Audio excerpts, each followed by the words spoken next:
So a little bit about me. As was mentioned, I've been doing social really for about 8.5 years, which makes me kind of an old guy in the world of social, which is kind of strange to think about.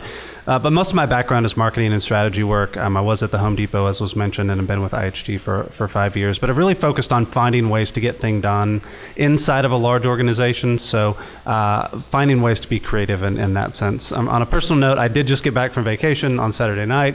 So if I have a little bit of a mesh brain, I apologize. It is what it is. We spent 5 days wandering many different parks in Orlando, so it was a blast, but I need a vacation from my vacation, and so it is what it is. And that was actually the Universal Studio shot behind us. I was a musician in a former life. Speaking of parties, I do not have any money left. Yeah, it's crazy. It's a good time of the year actually to go, though. The crowds were pretty light, which was nice, and our kids loved it. Speaking of fun stuff, we can talk about my previous life as a musician in a different session. But I was in Nashville for about 7 years doing music, so it brings an interesting perspective to what I do today. The reason I'm not a hugger is I am a recovering introvert, so I'm an introvert by definition. I'm doing my best to be a little bit more extroverted. I did debate in college, which is why I don't have any problems standing in front of an audience, large or small. But get me in a cocktail party and I just want to go stand in the corner and not talk to anyone, so I'll do my best. And I love Diet Coke. I'm glad we live in Atlanta. However, I'm off the wagon in terms of giving it up. I gave it up for a little bit. My wife really pushed me to do so. I gave it up for about 2 years, but have recently fallen back off the bandwagon. So I'll just drink water this morning, but if you see me with a Diet Coke later this week, you can just snatch it out of my hands or something. So a little bit about me. So let's talk a little bit about IHG. Hopefully most of you are familiar with who we are, but we are a global hotel company.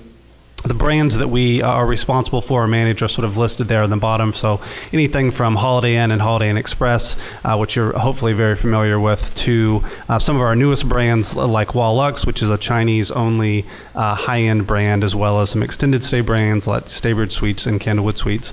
And we also have the world's largest hotel loyalty program, which is the IHG Rewards Club program. So we really strive to deliver preferred brands, right? Try to find ways to make each of those unique and distinct for our guests and do it in a way that creates great hotels that guests love.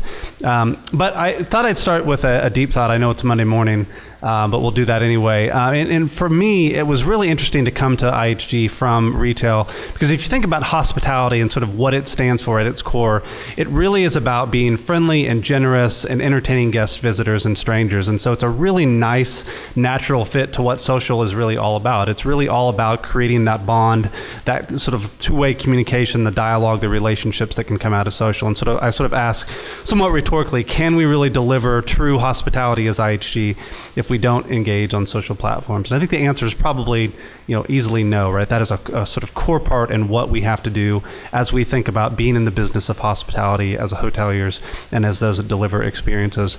The reality, though, is that creates both challenges and opportunities, right? If you think about what that means at its core, it means, particularly as you think about the global landscape, that there are a lot of opportunities but challenges that come along with it. So I wanted to take a step sort of back at the macro level and talk a little bit about the global social revolution. So we talk a lot about social and sort of the explosion it's had, but candidly, a lot of that often comes with a very domestic, very U.S. sort of focus. And so I wanted to highlight a little bit of the global nature of this revolution, and again, the impact that it has for us as a global hospitality company that's operating in almost 100 countries. So, Facebook is certainly the big one that everyone likes to talk a lot about, and certainly the numbers are impressive at almost 1.5 billion monthly active users. But the number for us that's really interesting is that over 80% of daily active users are outside of the US and Canada, right? So we think about how big Facebook is for what you do day in and day out. But the reality is that the bulk of the Facebook population actually lives outside of the US and Canada, outside of North America. And from a brand protection perspective, and for a global hospitality firm, that creates some unique and interesting opportunities and challenges. You look at sites like Instagram, right, where they just recently passed the 400 million active user mark, but 75% of those users are outside the United States as well, right? So again, similar sort of global lens that you can apply to the statistics that you might normally hear. And the last one I'll highlight here is the logo in the lower left, which is WeChat, which is a big mobile platform that's really large in Asia. They have 600 million monthly active users. So as you think about, again, the role of global hospitality, the picture for us is not just looking at the US and not just looking at Canada, but looking around the globe. It's going to keep growing, right? So as we think about those large numbers, the reality is that by 2019, 1/3 of the global population will use social networks at least once a month, right? So again, really, really big numbers for us to keep in mind as we think about growing social strategies. And so for me, specifically in hospitality, we know that social, whether it's global or here in the United States, does intersect what we call the guest journey at every turn. So if you think about the role, and the role that I sort of took as a vacationer last week, but as our travelers take on an ongoing basis, it really is these sort of 4 steps of dream, plan, book, and stay. So dream is really sort of where you get your inspiration, planning to sort of looking at where you might be going. Booking is actually making that book, that sort of reservation, and then staying is the on-property experience. And what we sort of know as travelers is that social really does sort of cut across every piece of that journey. Traditionally, we used to only talk about social at the end. Hoteliers would talk about reviews that people would leave on TripAdvisor or Booking.com. But as recently as 2 or 3 years ago, that was really where social sort of made its bed to sleep in. But today we know that it really does cut across all areas, whether it's using sites like Pinterest and Instagram to sort of think about where you might like to go on your next destination. As we know, sort of almost 30% of travelers worldwide are using social media for that. Through the reviews that I talked about, right, the fact that we all read reviews of hotels that we're going to stay at before we actually book to decide whether that's a place we want to go, all the way through to sort of tweeting or taking pictures on property, sharing those sort of proverbial feet in the sand, looking out over the ocean pictures that we all see in our feeds way too often, right? The reality is that doesn't happen 2 weeks after the stay. That happens in the moment during the stay, and that really has sort of changed the way that we need to think about the ways that we use social in a global perspective. And so for me, often I'm left sort of with this face of like, okay, what do I do? What do we do as a global hospitality firm with all of these statistics, all of these users, all of these opportunities, and how do we make sense of it? So when I started at IHG about 5 years ago, we set up a global framework that really headed down these 4 strategic pillars, and it was revolved around reputation management, community management, campaign management, and then a center of excellence. So reputation management is your sort of traditional social listening and social care, right? How do we pay attention to what our guests are saying, not only on travel sites, but also in Twitter and Facebook and wherever else it might be? And how do we set up a framework to manage that? Community management is your traditional, sort of social media job, the team of folks that are responsible for posting, for curating, for creating content to share across our social footprint, and really driving that engagement and affinity. Campaign management is sort of that traditional 360, omni-channel, multi-channel marketing, whatever you want to call it, but really finding ways to inject social into our marketing communications. And then last is a center of excellence for all the sort of not so fun, but absolutely necessary part of the business around guidance, governance, education, thought leadership, point of views, and really integrating social vertically and horizontally. So those are sort of the approach that we've taken and the ways that we've thought about social at IHG. And the reality is, again, that all sounds nice, but the question then is, how do you actually do this, right? And so we wanted to talk a little bit today, unfortunately not about all of the sort of elements that we just called out, but talk specifically about brand protection and some of how we've thought about that from a global perspective. And again, happy to answer questions about any of this at any time, and if we don't have a chance to cover it off today, you can catch me online. So I want to talk a little bit about our approach to brand protection and a little bit about how we think about it, and hopefully dive into some interesting nuggets there. So 3 big tenets that we use. The first is global consistency and regional relevance, which we'll dive into. Second is governance, and the third is education. So first up is global consistency. At a high level, we really want to find ways to have a framework where our regions and where our hotels can operate in, but do it within some sort of guidance. Yes, question in the back. So do you see much of a difference between retail and hospitality? There is. So the question is, do I see much difference between retail and hospitality? I would say there certainly is some difference. There's similarities around the experience, right? For us, today it's really that sort of guest experience that can cut across many different phases, but it's a guest experience in retail. It is a customer experience often when they're in the store, right? Particularly for Home Depot. That was kind of a core to who they were as a brand. They wanted to hire people who would help you. Oh, well, there you go, right? So you know all about sort of the reality of Home Depot. I think for me personally, at IHG, there's kind of two big fundamental differences between hospitality that I know and the retail that I knew. The first is that IHG is largely a franchise business, which we'll talk a little bit more about. And what that means tactically is that I do a lot of cajoling, recommending, suggesting, encouraging, but not a lot of telling people what to do, because at the end of the day, franchisees own their business. It is their investment. It is their money.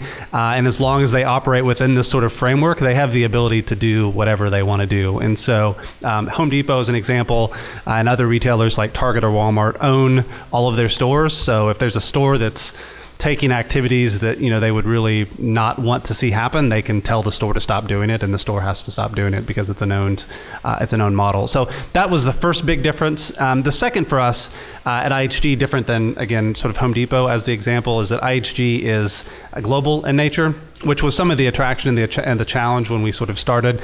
But the reality is that brings with it a very matrixed organization. So I have regional stakeholders in Europe and in Asia and in the Americas who all have sort of competing and differing interests that sometimes align and sometimes don't, right? And that was not so much a challenge at a company like Home Depot, where most of their stores are in the U.S. and so there's a very sort of U.S. focused objective to what they do. So for me, those are the two biggest difference. At the end of the day, though, it is all about that guest or customer experience, and I think that similarity has served me well, both sort of perceptually and just as we've thought about frameworks for interactions, that each of those touch points are important, whether it's a retail environment or a hotel environment. Does that answer? All right, cool.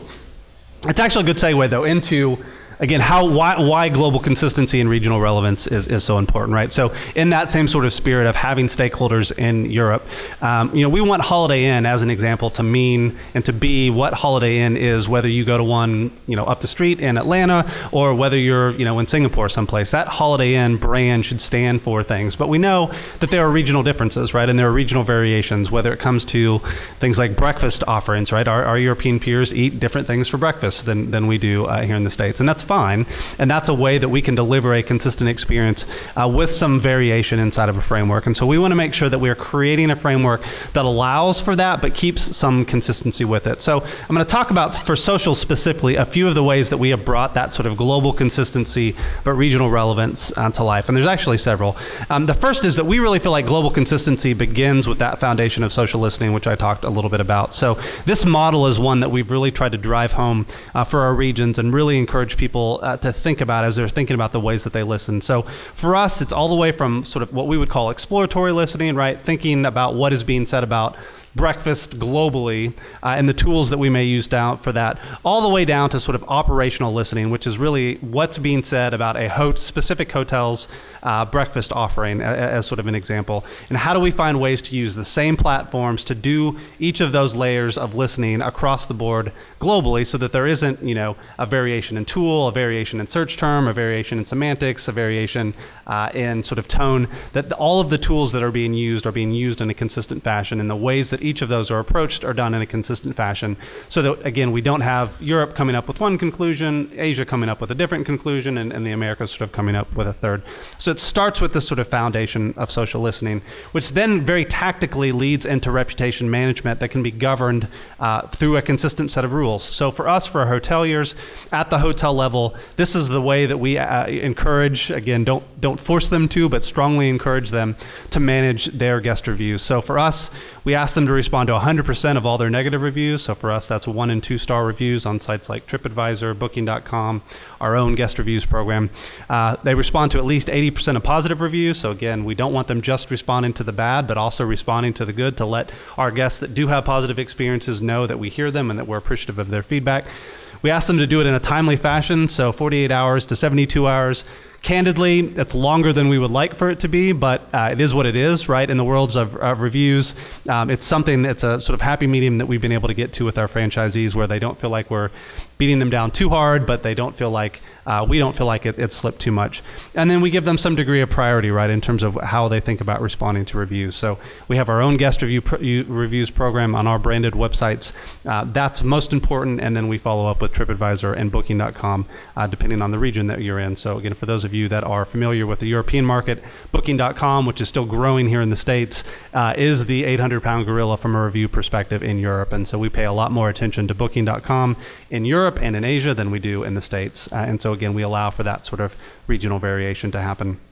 That all happens under a global response umbrella. So we talked a little bit about the framework that we use from a training perspective, but we also do have this core, what we call the social media care team, which is really designed to handle those brand level concerns that might come in on the platforms where it's more appropriate for a global team to respond. So, the example that you sort of see on the stage, on the screen, we don't expect a hotel to, as an example, be monitoring every Twitter mention of Crowne Plaza globally, right? That is not any single hotel's responsibility to do, but it is a global team's responsibility to do, and it's within our remit to do so.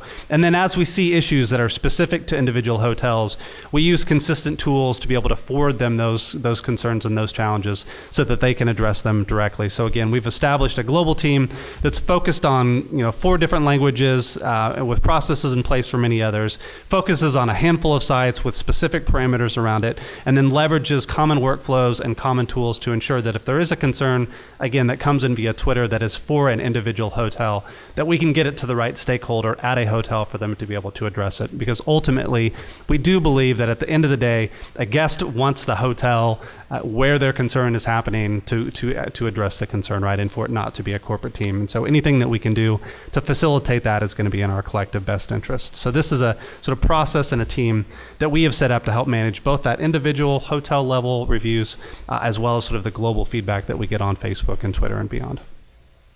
Beyond that, our community also manages across what we call our global social footprint. So although this is a little bit of an eye chart, it gives you a sense of the different channels that we manage globally. And you can certainly see some consistency over the sort of tier 1 platforms, Facebook, Twitter, Instagram, YouTube. But the further out, to the right that you get, the more sort of regional variation that you see. So WeChat is an example, which we talked about early on, really just is for IHG Rewards Club in China. You've got things like Sina Weibo, which is the sort of eye-looking icon that you see that's largely for our brands that are only in Asia, right? So we don't have Kenwood Suites and Staybird Suites in Asia, so it doesn't make sense for them to be on those platforms. But when they are present in China, brands like Intercontinental, they're very active there because it makes sense for them to do so. And again, it just allows us to have some consistency and to have a brand that can be recognizable in the social space, but to do it in a way that provides for regional relevance.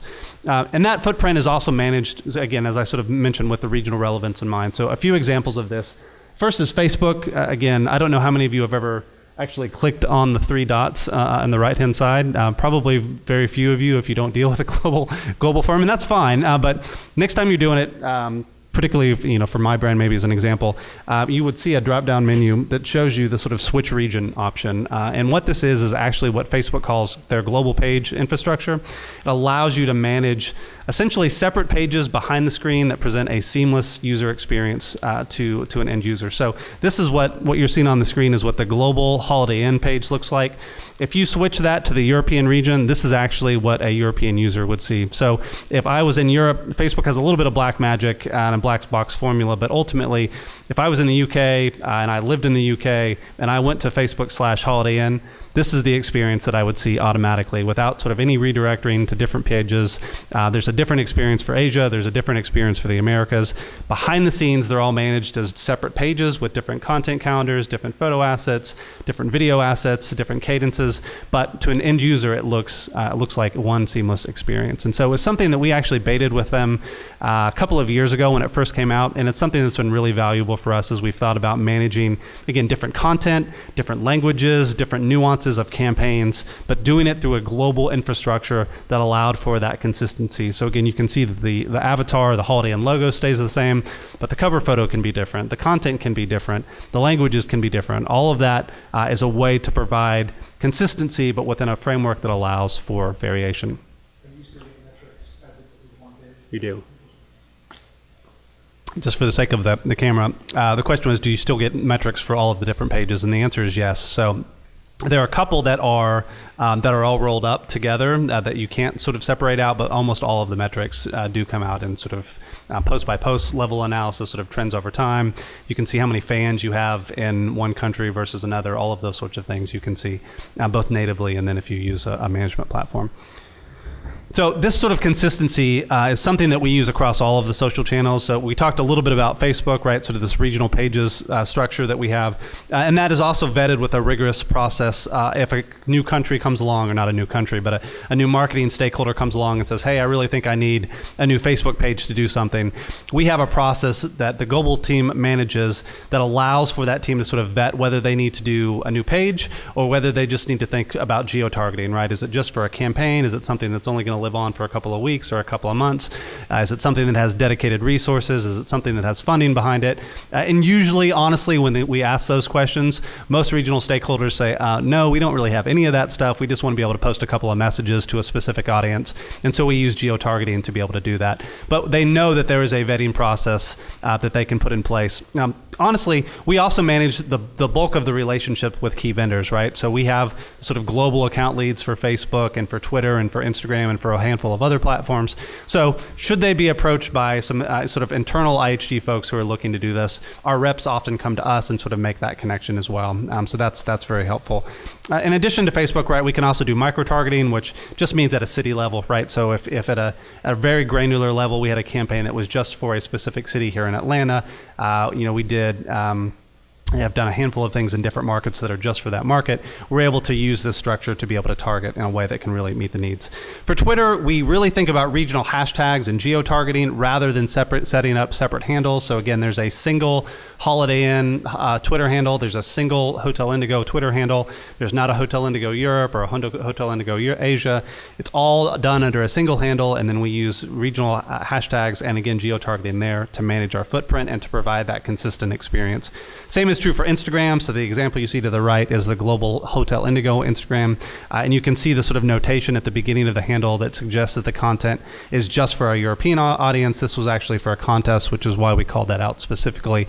But there's a need to do it for legal reasons, and it also provides consistency and clarity for consumers who may see this in their feed. And then for YouTube, we do regional playlists. So again, I don't know how many of you are active on YouTube, but they have a pretty robust way to sort of catalog your videos on playlists that can both have targeted advertising against it, as well as deliver a consistent, again, experience. If you go to the, say, Holiday Inn Express YouTube channel, you can very quickly find the videos that you're looking for based on subject matter interest, but also based on region. And that's been a solution that's really worked well for all of our stakeholders. So again, we try to do it under this sort of global consistency while allowing, as I mentioned early on, the regional relevance. Lastly, we want to talk a little bit about our own branded websites as well, where we've done this. So we use a combination of technology, human process, and moderation. We actually showcase hyperlocal, user-generated content on our branded websites. So this is Hotel Indigo. We are using a service from Bazaar Voice, who we partner with, to allow us to curate images that are of this actual Hotel Indigo, the one in Midtown right across from the Fox, right up here, to show specific photos that are just of that hotel or have just been shared by the guest of that hotel on a branded experience on hotelindigo.com. So again, as I mentioned, it's a mix of sort of real-time moderation by human folks. There's also a robust process in place behind the scenes to figure out which hashtags we should use, which geolocations we need to use, and then really to bring that to life for our guests. So I'll be honest, it's much easier for Hotel Indigo, which has about 60 or 70 locations globally, than it would be for, say, Holiday Inn Express, which has 3,700 locations globally. It's much more difficult from a scale perspective. Not everybody is sharing Instagram pictures of the Holiday Inn Express in Topeka, Kansas, so maybe it doesn't make as much sense for that. And I can pick on Topeka because I grew up there. So, I've stayed at the Holiday Inn Express. Nice location. I'm not sharing Instagram photos from there. But Hotel Indigo is a little bit different story, right? And again, so the technology and the process has served us really well. And it's one of the ways that we can bring that sort of local flavor and that sort of regional variation to life, even the hyper-local variation to life on our branded websites. The last sort of regional relevance piece that I wanted to talk about is that we also use this framework to allow for regional testing. And in this particular instance, we used some of Facebook's location options to really test how we might be able to better serve our European market. So Are you guys familiar with Facebook locations, or do you have any sort of real sense? Okay. So, in a nutshell, as I mentioned earlier, we are a franchised business. So what that means tactically is that we are not responsible for individual hotels' Facebook profiles or their Twitter profiles or their Instagram profiles. We provide a lot of training and guidance and education, but if the Hotel Indigo Midtown up the street says we want to have a Facebook page, that is their prerogative to do and their prerogative to manage. However, Facebook Locations does give you the ability to essentially parent-child all of those locations together, so that if you're looking at a map, as you would be doing here, you can see all of the different Hotel Indigos, or in this example, all of the Holiday Inn Expresses that exist in the European market on Facebook. And if you click on any of those dots, it will take you to each of those individual hotels' Facebook pages. So it's something that allows us, again, a little bit more governance, a little bit more oversight, but it's a lot of work to manage. And so we wanted to see whether there was really an opportunity for us as we thought about managing locations. And so we decided to test it in Europe for three big reasons. The first, it's a much more manageable as a state, as I mentioned. May not seem manageable to you, but for us, again, in a world of 5,000 hotels versus 600 hotels, we're going to go with 600, which is about how many are in Europe. So a much more manageable estate from a size perspective. We also have a very engaged hotelier market. So Europe has a lot of big owners groups that allowed us to have a much smaller number of touch points as we think about having these conversations with them about whether locations is working for them or not. So it wasn't actually talking to 600 different hotels, it's talking to a much smaller number of stakeholders. And then we also have a really focused support infrastructure. So we have a core market team in Europe that's really responsible for managing hotels, in Germany, in the UK, in Ireland, and a handful of different places. And we were able to leverage them to really push this program forward. So in 2014, we set up this sort of parent-child, and again, this is the map, one of those other sort of Facebook functionalities that you may not have ever noticed before, but you might now notice, which is that there's a locations function for those that have parent-child. So when you click on that, you see the map that's up on screen. And in 2014, we took the long path of doing parent-child for all 600 plus. There's about 630 locations in Europe as part of all their global Facebook pages. So this was true for Hotel Indigo, for Holiday Inn Express, for Holiday Inn, and for a couple of our other brands as well. And then in 2015, we actually went a step further. And so right now we're testing a technology called Moment Feed, which some of you may be familiar with, along with one of our agency partners, Vert, who is here in Atlanta, to really understand whether our social channels for an individual property can really do anything for the brand or do anything for those individual hotels. So again, does a couple of different things, gives us transparency into what hotels are doing in a really seamless and easy fashion, to understand what sort of content is being pushed out, what opportunities may be sort of presenting themselves on Facebook. But it also gives us, from a global perspective or even from a regional perspective, the ability to push content down to individual properties if we want to do that. So again, if there's sort of a regional marketing message that we want to get to all 600 properties, we, with sort of a single push of the button, are able to sort of publish that information. Now, to be clear, we're not doing a lot of that global publishing for lots and lots of reasons, but we have the ability and the opportunity to be able to do so. And so we've tested a handful of those sorts of things to understand whether, again, it will bring value, not just to the brand, but to the individual hotels, and if we can find ways to add value for them as they think about flying our flags. So again, just another way that we're testing this idea of global consistency, again, under a framework with some regional relevance, and really bringing it to life in a way that can mean something for our hotels and for our guests. So that's the sort of first point. The second is governance. I'm going to take a quick while. Any questions about that before I sort of jump into the second section? Yeah, I was wondering, if there's a big struggle with consistency when you add Yeah, there is. So the question is there a challenge with consistency when you have franchise versus company owned? So there certainly is, and we'll talk a little bit about how we try to govern that, and talk a little bit from a framework perspective already about how we try to govern it. But I think it's often not done out of malice, right? You find very few hoteliers who are like, I'm going to fly the Holiday Inn Express flag, but screw Holiday Inn, like I don't care. That just doesn't make sense, right? So they're not doing it in a malicious fashion. They often do it either out of a lack of education, right? Not understanding the channel. Things like, we used to see a lot of hotels who would set up Facebook pages as people, right? Because they didn't know any better. They didn't know that they were actually business pages. So it wasn't, something that they were trying to do to create a chaos. They just didn't know any better. We would also see things like, hotels that would have a really aspiring front desk agent who would set up a Facebook page and either not tell anybody that the Facebook page had been set up, or sort of just run it as their own little kingdom, and then that employee would leave the business and they would be the only person that had access to that page. And so we'd get a frantic call from a hotel owner or a general manager saying, hey, how do we get access to our Facebook page? It's like, well, you can't, right? Because you don't have access to it. And so a lot of what we do now is rooted in sort of experiences that we've seen hoteliers have. And so, today, and some of the education that we'll talk about, we really encourage them to do things like make sure you have at least 2 people to have access to your pages, right? Like real simple things like that a lot of hoteliers just don't always have top of mind as they're thinking about marketing initiatives, or things like, make sure that you use your hotel logo as your avatar and it's not some smiley avatar, stock photo picture of some person that doesn't work at your hotel, like those sorts of things. Although they seem pretty basic, our hotels really appreciate having that guidance. And most of the time, when we give the guidance, and they actually see it, most of the time they'll follow along. And so most of our challenge today is making sure that people see the education and understand that it's there. And then, there's a handful of folks who want to do different things for a couple of different reasons, and then we can have those one-off conversations. But it's a good question. Any other questions before we jump into governance? Yep.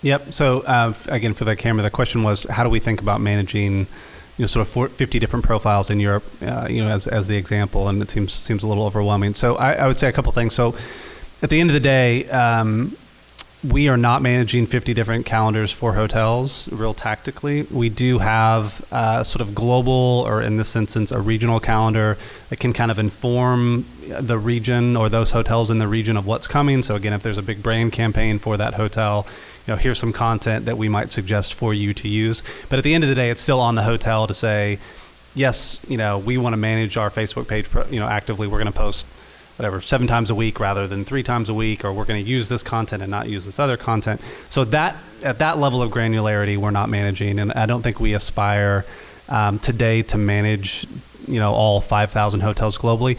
I think what we're really trying to learn and understand is, again, sort of learned out of the same sort of lessons, right? Where we would have hotels who would, candidly, right, 3 or 4 years ago, would take images out of a branded email, sort of screenshot them, crop them in Paint or whatever, and share that on their Facebook page, right? Because they weren't getting the assets from us that they needed to be able to talk about the campaigns that were happening in the market. And so tools like Moment Feed give us the ability to, in a much more simplistic fashion, serve up that content for an individual hotel to be able to use if they choose to do so, and to say, oh, here's an image that's approved, that is perfectly sized, that will work in a particular channel, rather than having to sort of reverse engineer it on their own. And so we're really thinking about it more in that capacity, and then also using it, again, candidly, to understand the role of hotel level Facebook pages for consumers, right? So we have a handful of properties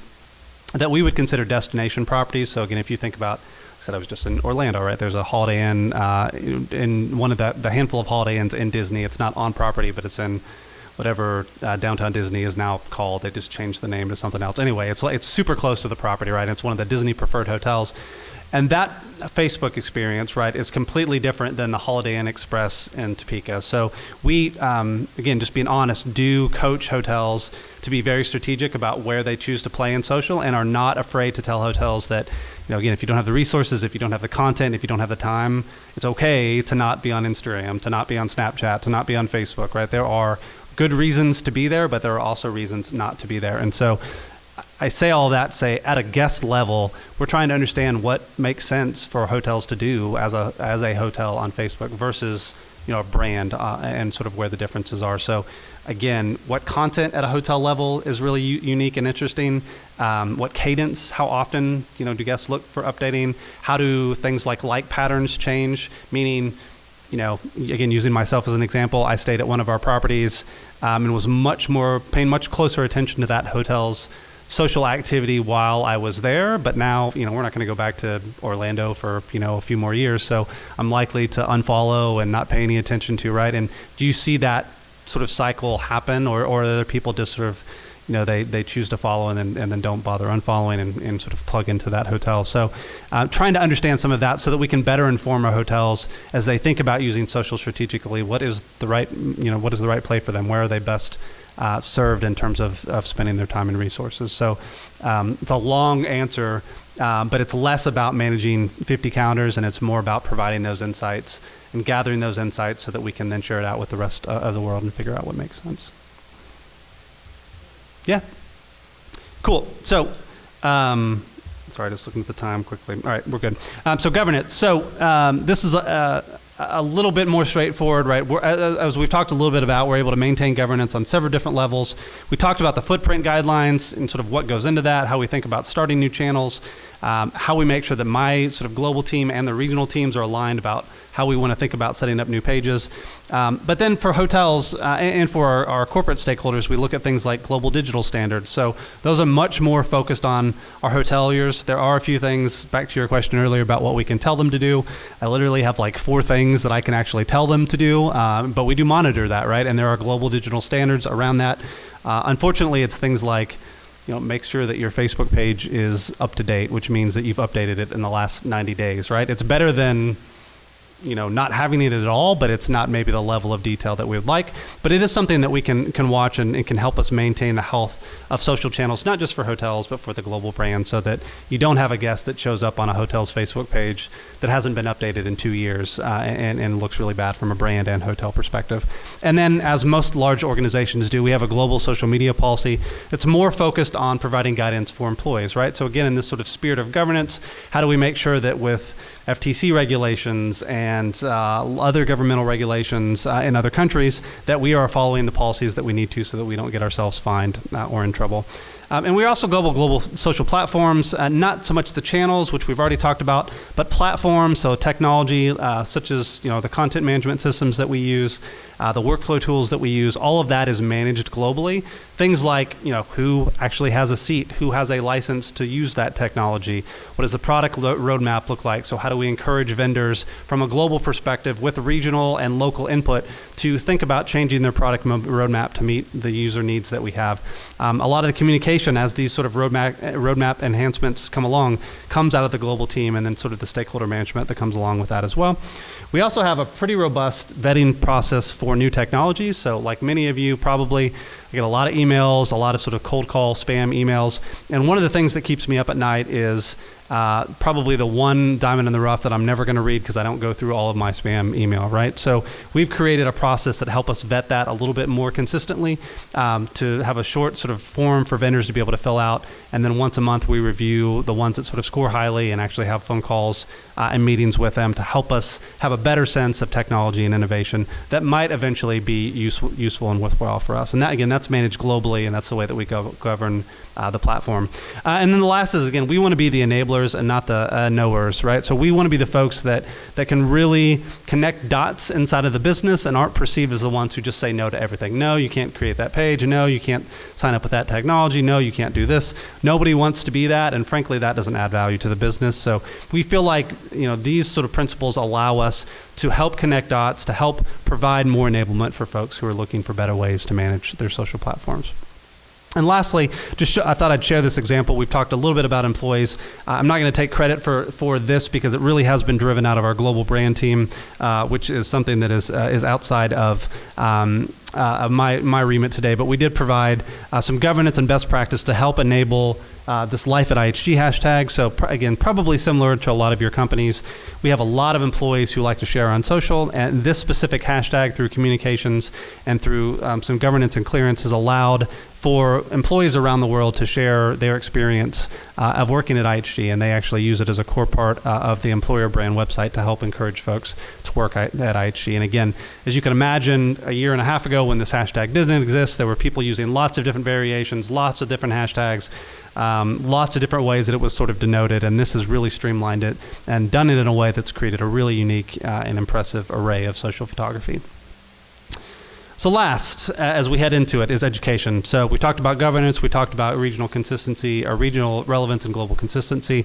That's all really driven out of education, right? So we do it through a handful of different ways, anything from channel-specific best practices. So these lovely PowerPoint decks really are, there's lots and lots of them available on our intranet, which we call Merlin, but again, sort of step-by-step guides on how do you set up your Facebook page? What does your profile image need to be? What does your content calendar need to look like? What are the basics, right, for a host of different channels? Through sort of articles on what's new about Swarm, as an example, when it changed to Swarm from Foursquare, sort of helping educate our hotels about that. We also have strong field teams that really reinforce and reference this documentation. So again, it's not just sort of putting them out there and saying, hey, they're there, but really having a team on the ground in lots of different regions who know that the resources are there and then can refer their hotels back to them if they get questions about a particular channel or about a particular technology that they might have questions about. And then lastly, and certainly not leastly, is sort of calls and face-to-face meetings. So it's more difficult in a global environment for sure, but I can't tell you, and again, probably not news to any of you all, but at the end of the day, being able to have phone calls, being able to have true face-to-face meetings, not only with our regional peers, but also with hotels, is often where the biggest impact is made. And so that's, again, I can't do it as often as I'd like. I don't travel globally as much as I probably would like to. But at the end of the day, we find ways to have global meetings, global phone calls on a cadence basis so that we ensure that all of our stakeholders know where we're going, that there's communication. We're also using a few other tools to help facilitate that. But we really, again, try to find ways not only to create educational resources, but then to share them globally as much as we can. And this has also allowed us to do what we call active brand protection. So for us, again, that's really leveraging third-party technologies and people to clean up our social spaces. We talked a little bit about that, hotels that have had social profiles that they haven't touched in 2 years, hotels that have the wrong avatar, those sorts of things. We're using our core team and some technology to help clean some of that up to create a more consistent experience through alerting hotels of what they're doing incorrectly, informing them how to fix it, and then providing the tools to be able to do so. Ultimately, for us, we feel like we need active social brand protection for a handful of reasons, but these are sort of the highlights. For us, it really supports what we call our direct booking strategy. So if you're not familiar with sort of the travel industry, at the end of the day, we make more money if you come directly to our website than if you book through Expedia or Booking.com.